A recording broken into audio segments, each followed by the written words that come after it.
Well, dear students, myself Dr. Ashish Garg, Associate Professor in Chemistry, SET, RN Ruia government college Ramgarh Shekhawati district Sikar Rajasthan. बच्चों BSc part third में this is the first paper inorganic chemistry और इसमें topic hard and soft acids and bases हमने start किया हुआ है। बच्चों this is the 11th part of this topic. अब तक मैं इस लिंक के ऊपर hard and soft acid and bases इस लेसन के 10 पार्ट्स आपके सिलेबस के हिसाब से, पाठ्यक्रम के हिसाब से मैं अपलोड कर चुका हूं। तो बच्चों देखिए यहां पर ये जो पार्ट है कि electron negativity and hardness and softness of the acids and bases, अम्ल और क्षारों की कठोरता एवं मृदुता और विद्युत ऋणता का संबंध। ये बच्चों बेसिकली मैंने पार्ट 10th में लिखा था लास्ट में, ये उसी का कंटिन्यूएशन के अंदर पार्ट है और मैंने इसकी बेसिक्स जो हमने पार्ट 10 से स्टार्ट किया था उसमें बताया था कि किस तरह से ग्रुप ए के मेटल्स जिनका आकार छोटा होता है, जिनकी इलेक्ट्रॉनिगेटिविटी ज्यादा होती है, राइट, ग्रुप ए के मेटल्स और ग्रुप ए के ligands strong acids and strong base होते हैं। और इसी तरह से ग्रुप बी के मेटल्स, बच्चों यहां मेटल से मतलब है जो इलेक्ट्रॉन एक्सेप्ट करते हैं, है ना, और ग्रुप बी के लिगेंड्स जो कि इलेक्ट्रॉन डोनेट करते हैं, बेसिस जिन्हें हम कहते हैं, राइट, ये वीक बेसिस होते हैं। बच्चों मैंने कठोरता और मृदुता, हार्डनेस एंड सॉफ्टनेस, इन दोनों कंटेंट्स को हमने देखा था कि किस तरह से दो तरह के कक्षक, पार्ट 10 के अंदर मैंने बताया था कि दो तरह के कक्षक, that is highest occupied molecular orbital जिसे हम कहते हैं HOMO, HOMO, and the second one is the lowest unoccupied molecular orbitals that is LUMO. तो बच्चों यहां पर हम जो इनका कंसेप्ट पढ़ रहे हैं हार्डनेस एंड सॉफ्टनेस का, राइट, वो कंसेप्ट हम पढ़ रहे हैं यहां पर होमो एंड ल्यूमो के बीच अंतर के आधार पर, ऑन द बेसिस ऑफ इनके डिफरेंस, एनर्जी का इनके बीच में डिफरेंस कितना होता है, इस बात को बेस बना करके हम यहां पर हार्डनेस एंड सॉफ्टनेस दोनों की, अम्ल और क्षारों की, यहां पर हम एक्सप्लेन करते हैं। तो बच्चों देखिए ये 2-3 लाइन है, ये मैंने पार्ट 10 में जो लास्ट में मैंने लिखा था उसका मैंने रिपीटिशन किया है। यहां पर हार्ड स्पीसीज, चाहे वो एसिड हो चाहे वो बेस हो, दोनों के अंदर यहां पर होमो एंड ल्यूमो, बच्चों दीज आर द ऑर्बिटल्स, यहां पर इनके मध्य का ऊर्जा अंतर अधिक होता है, तो स्पीसीज कैसी होगी, हार्ड होगी। और सॉफ्ट स्पीसीज के होमो एंड ल्यूमो के मध्य का अंतर, बच्चों यहां पर मैंने अनेक बार बताया है, this is the highest occupied molecular orbital and this is the lowest unoccupied molecular orbital, इनके बीच का डिफरेंस कम होता है। तो बच्चों यहां पर सॉफ्ट स्पीसीज में, राइट, यहां पर जो कंसेप्ट हम पढ़ रहे हैं इलेक्ट्रॉनिगेटिविटी का, जिसके अंदर हम हार्डनेस एंड सॉफ्टनेस का रिलेशन इलेक्ट्रॉन नेगेटिविटी से, हमने यहां पर दो तरह के कक्षकों का अध्ययन किया है, one is the homo and other is the LUMO. और यदि इन दोनों के बीच में एनर्जी डिफरेंस कम होता है तो प्रॉपर्टी कैसी होगी, सॉफ्ट होगी। हम इसको आगे देखते हैं कि नीचे कम ऊर्जा स्तर के ऐसे खाली कक्षक जो निम्न ऊर्जा अवस्था के साथ मिश्रित होते हैं, बच्चों दीज आर द ऑर्बिटल्स। जो हम बात कर रहे हैं यहां पर लोअर एनर्जी स्टेट के साथ मिक्स्ड होते हैं, ऐसे खाली कक्षक बच्चों यहां पर सॉफ्ट एटम्स की ध्रुवता की व्याख्या करते हैं, राइट। बच्चों देखिए यहां पर हमने क्या कहा है, सॉफ्ट स्पीसीज के लिए होमो एंड ल्यूमो के बीच में अंतर कम होता है और नीचे कम ऊर्जा स्तर में ऐसे रिक्त कक्षक, बच्चों these are the blank orbitals, ये किनके साथ मिक्स होते हैं? इनके साथ, लोएस्ट अनऑक्यूपाइड ऑर्बिटल्स के साथ, जो निम्न ऊर्जा अवस्था के साथ मिश्रित होते हैं, लोएस्ट अनऑक्यूपाइड ऑर्बिटल्स के साथ कंबाइंड होते हैं। बच्चों सॉफ्ट एटम्स की ध्रुवता की व्याख्या करते हैं, इसको एक्सप्लेन करते हैं, और इस प्रकार की ध्रुवता से इलेक्ट्रॉन अभ्र में विकृति आ जाती है, जिससे प्रतिकर्षण कम हो जाता है। देखो बेटा, विकृति ज्यादा होगी तो आकार विकृत होगा, ऐसी स्थिति में सॉफ्टनेस बढ़ेगी, राइट। और यदि साइज छोटा होगा और आकार विकृत नहीं होगा, विकृत से मतलब है ध्रुवता नहीं होगी, पोलैरिटी नहीं होगी, है ना।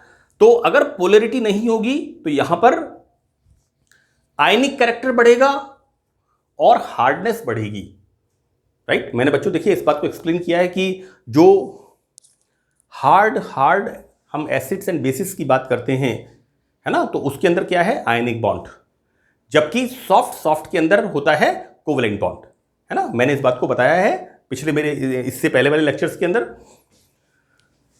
तो बच्चों देखिए यहां पर हम एग्जांपल देखते हैं LiF, छोटा धनायन छोटा ऋणायन। वापस बेटा फाइजेंस रूल पे चले जाओ, बीएससी पार्ट फर्स्ट, हम 11th 12th क्लास के अंदर पढ़ते हैं फाइजेंस का नियम, है ना। और फाइजेंस का नियम बेसिकली क्या एक्सप्लेन करता है? फाइजेंस का नियम हम जिस चैप्टर में इसकी स्टडी करते हैं वो होता है that is the ionic bond, है ना, आयनिक कंपाउंड्स के अंदर स्टडी करते हैं। और फाइजेंस रूल एक्सप्लेन क्या करता है कि आयनिक कंपाउंड्स के अंदर कितने कोवेलेंट कैरेक्टर आते हैं, राइट। देखो बेटा, छोटा धनायन छोटा ऋणायन, एंड द सेम वे छोटा धनायन छोटा ऋणायन, क्योंकि यहां पर bigger than this fluorine, this this is O2 minus BeO, beryllium oxide. The next is the boron and nitrogen bond, तथा कार्बन कार्बन सभी सम इलेक्ट्रॉनिक श्रेणी के सदस्य हैं। बच्चों अगर यहां बात करें अगर हम बात करें किसकी? LiF, right. यहां पर लिथियम का 1 इलेक्ट्रॉन और फ्लोरीन के 7 इलेक्ट्रॉन। हम बच्चों संयोजकता कोश की बात कर रहे हैं, फ्लोरीन का एटॉमिक नंबर 9, और फ्लोरीन का हम किस तरह से देखते हैं? 2 7 बच्चों, है ना। तो 7 इलेक्ट्रॉन्स एंड 1 इलेक्ट्रॉन, फ्लोरीन का ऑक्टेट कंप्लीट होता है, right. And the same way beryllium के 2 इलेक्ट्रॉन, ऑक्सीजन के 6 इलेक्ट्रॉन। मैंने क्या कहा यहां पर? होमो इलेक्ट्रिक, सम इलेक्ट्रॉनिक संरचना श्रेणी के सदस्य हैं। ये सब अगर इनका इलेक्ट्रॉनिक स्ट्रक्चर आप बना के देखोगे बच्चे, ये बेटा देखो 9th 10th क्लास की चीज़ें हैं, बहुत सिंपल हैं।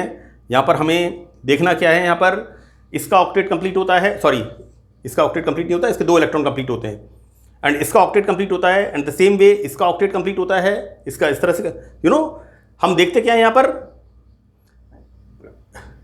ये जो बॉन्ड बनती है, ये जो बॉन्ड हैं ये कैसे हैं? सम इलेक्ट्रॉनिक श्रेणी के मेंबर्स हैं, एवं ये सभी बॉन्ड कैसे हैं? स्ट्रॉन्ग बॉन्ड्स हैं।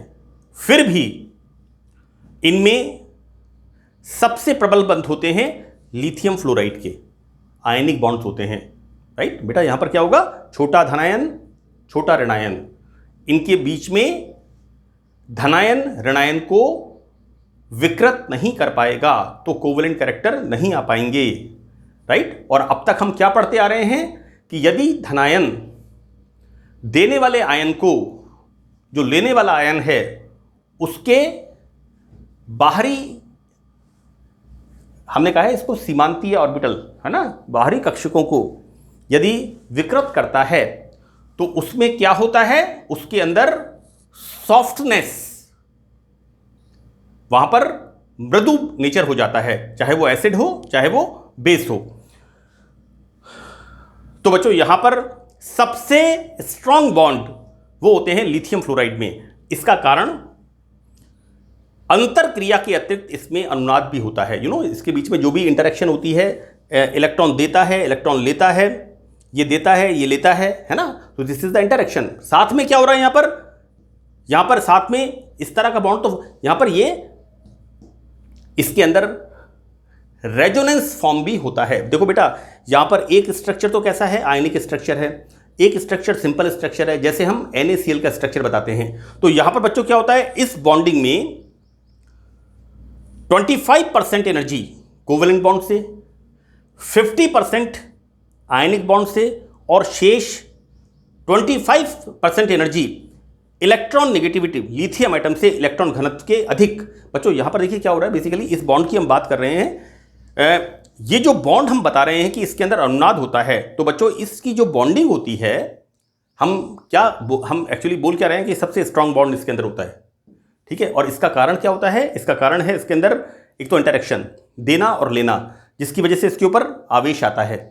और साथ में इसमें हम अनुनाद की बात और कर रहे हैं। और बच्चों अनुनाद किसका फीचर है, कोवेलेंट बॉन्ड का, राइट। तो देखो बेटा, इस बॉन्डिंग में 25% एनर्जी कोवेलेंट बॉन्ड से, 50% आयनिक बॉन्ड से, और शेष 25% ऊर्जा कम विद्युत ऋणी लिथियम एटम से इलेक्ट्रॉन घनत्व के अधिक विद्युत ऋणी फ्लोरीन एटम की ओर स्थानांतरण से प्राप्त होती है। सी, मैं इसको एक बार फिर रिपीट कर रहा हूं। हम यहां पर जो इस बॉन्ड की स्ट्रेंथ की बात कर रहे हैं कि लिथियम और फ्लोरीन के बीच में प्रबल बंध होता है, तो बेटा यहां पर एक आयनिक बॉन्ड है और दूसरा इसके अंदर रेजोनेंस की बात कर रहे हैं। रेजोनेंस में क्या होता है, is the feature of covalent bond, right. यहां पर इसकी बात हम किसकी कर रहे हैं, हार्डनेस एंड सॉफ्टनेस की। तो यहां पर बच्चों देखिए क्या होता है कि इस बॉन्डिंग में 25% character energy we got from covalent bond, 50% energy आयनिक बॉन्ड से, और बाकी 25% कहां से आ रही है, ये इलेक्ट्रॉन जो देता है, कम इलेक्ट्रोनेगेटिव मेटल इलेक्ट्रॉन डोनेट करता है, और फ्लोरीन जो इलेक्ट्रॉन एक्सेप्ट करता है, अपना ऑक्टेट कंप्लीट करता है, विद्युत ऋणता बाहर निकलती है। तो बच्चों यहां पर फ्लोरीन एटम की ओर लिथियम मेटल से इलेक्ट्रॉन का जो स्थानांतरण होता है, उससे 25% एनर्जी, बाकी 50 ये वाला, 25 ये वाला, 50% आयनिक कैरेक्टर एंड 25 एनर्जी, कि जब कम इलेक्ट्रोनेगेटिव लिथियम मेटल से इलेक्ट्रॉन फ्लोरीन एटम की तरफ ट्रांसफर होता है, तो जो एनर्जी प्राप्त होती है। और बच्चों ये मान पॉलिंग की आयनिक ऊर्जा के लगभग नजदीक होता है। इसलिए बच्चों इस बात को मान लेते हैं कि भाई ये जो इसकी प्रैक्टिकल वैल्यूज हैं, ये प्रैक्टिकल वैल्यूज जो पॉलिंग की वैल्यूज हैं उसके काफी निकट होती हैं।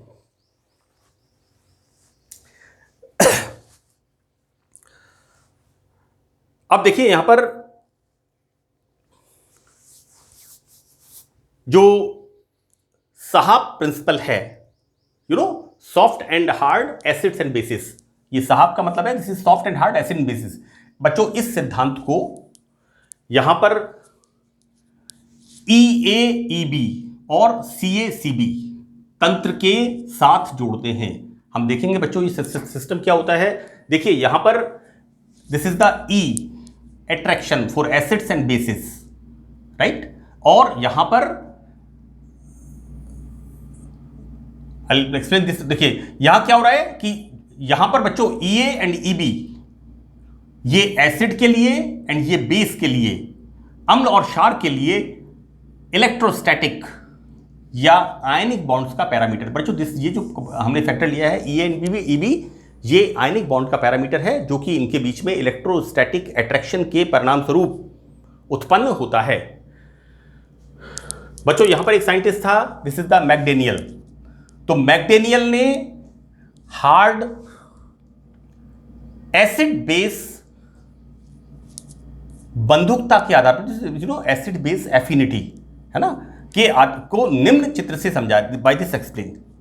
यहां पर बच्चों देखिए यदि H+ जैसे हार्ड एसिड के प्रति बंधुकता को आरेखित करके, बेटा देखो ऐसा है कि H+ हार्ड एसिड है तो H+ किसके साथ एफिनिटी रखेगा, स्ट्रॉन्ग बेस के साथ, राइट। तो यहां पर H+ के साथ जो एफिनिटी होती है उसको यहां पर हमने ड्रॉ किया है और उन पर स्लोप रेखाओं को खींच करके, और बच्चों यहां पर this is the X and Y निर्देशांकों की दूरियों को मापकर अभिक्रिया की एंथैल्पी डेल्टा HR, बच्चों this is the difference, this is the enthalpy of the reaction, इसकी हम परिकल्पना करते हैं। देखो बेटा यहां पर इस ग्राफ के अंदर हम देखते क्या है, दिस इज द, यहां पर देखिए बच्चों soft acid, either we are taking soft acid, AS का मतलब सॉफ्ट एसिड, या CH3 की बंधुकता, ये इस तरह से हम देखते हैं बढ़ती है। और यहां पर कठोर अम्ल AH, A का मतलब acid, this is the hard, और H+ के प्रति बंधुकता। तो यहां पर बच्चों देखिए हम देखते क्या है यहां पर कि delta H, see this is the this is the graph and this is the delta H, see this is the delta H। दोनों क्षार base soft and base hard की कठोर अम्ल एसिड हार्ड के प्रति बंधुकता का अंतर, सो सी द डिफरेंस, ये जो डिफरेंस बच्चों दिस इज द डिफरेंस, ये डिफरेंस क्या है यहां पर, ये डिफरेंस होता है बच्चों soft base and hard base की हार्ड एसिड कठोर अम्ल के प्रति एफिनिटी का difference, this is the difference delta H। And the next one is delta S, so this is the difference. यहां पर दोनों क्षारों की सॉफ्ट एसिड, बच्चों this is the soft acid, इसके प्रति एफिनिटी का difference, this is the difference, right. यहां पर देखिए यहां पर ये इसके बीच में डिफरेंस होता है, जबकि अगर इसकी वैल्यू को हम ले जाएं यहां पर दिस इज द डिफरेंस, यहां पर soft base and this is the hard base. तो बच्चों अगर हम इसको इस तरह से डालें, लंब डालें यहां पर, तो this is the difference, right. तो AS क्या है बच्चों यहां पर, दोनों क्षारों की सॉफ्ट एसिड, बच्चों this is the, it's not S, this is the delta S, sorry मैंने इसको गलत बोला है, this is the delta S, है ना। और ये डेल्टा S क्या है बच्चों, soft base and hard base, इनके बीच में एफिनिटी का डिफरेंस, राइट। देखो बेटा यदि दोनों क्षार, this is the soft base and this is the hard base, एक ही रेखा पर स्थित हो तो दोनों की कठोरता या मृदुता समान होती है। लेकिन देखो बेटा यहां पर ये देखो C, और यहां पर ये वाला इस तरह से हार्ड बेस, जबकि this is the soft base, right. लेकिन हम क्या कह रहे हैं यहां पर कि यदि दोनों soft base and hard base, यहां पर देखो बेटा ये अलग अलग रेखा पर है, ये इसका लेवल यहां पर है जबकि इसका यहां पर है C, so this is the difference, this is the difference, right. और यदि ये एक रेखा में होते हैं तो यहां पर दोनों की हार्डनेस या सॉफ्टनेस एक जैसी होती है। तो बच्चों this is the explanation and relation of electronegativity with the hardness and softness of acid and bases, right। विद्युत ऋणता एवं कठोरता एवं मृदुता, हार्डनेस एंड सॉफ्टनेस, ये बच्चों हमने इस टॉपिक में कंप्लीट किया है। This is the part 11th। मैंने ये कई बार कहा है कि आप बच्चों इसका स्क्रीनशॉट लेकर के पहले इसको आप नोट डाउन कर लें, और नोट डाउन करने के बाद आप 2-3 बार ये लेक्चर सुनिए, आपको समझ में आएगा। मैं एक बात आपको बता दूं बेटा कि BSc पार्ट 2 में और BSc पार्ट 3 में ये जो चैप्टर है इसके अंदर क्या होता है, हम देखेंगे हर BSc पार्ट 2 में जब हम एसिड बेस पढ़ते हैं तो वहां पर हम 6 कॉन्सेप्ट्स पढ़ते हैं, राइट। और यहां पर भी हम क्या देखते हैं, हर चीज का पैरामीटर बदलता जा रहा है। लेकिन जो मैंने सेशन 2 के अंदर, हमारे पार्ट 2 के अंदर जो मैंने डिस्कशन किया था, मैं बार बार मैंने उसको रिपीट किया है कि ग्रुप A के मेटल्स बॉन्ड बनाते हैं ग्रुप A के लिगेंड्स के साथ, और ग्रुप B के मेटल्स बॉन्ड बनाते हैं ग्रुप B के लिगेंड्स के साथ। यहाँ पर बच्चों मेटल का मतलब है एसिड्स, लुईस एसिड्स, जो इलेक्ट्रॉन एक्सेप्ट करते हैं, और लिगेंड्स का मतलब जो इलेक्ट्रॉन्स देते हैं। तो बच्चों आप थोड़ा सा इसको नोट डाउन करके इसको 2-3 बार आप सुनोगे तो आपके कंसेप्ट्स अच्छी तरह से क्लियर हो जाएंगे। तो बच्चों that's all in this session. Thank you very much.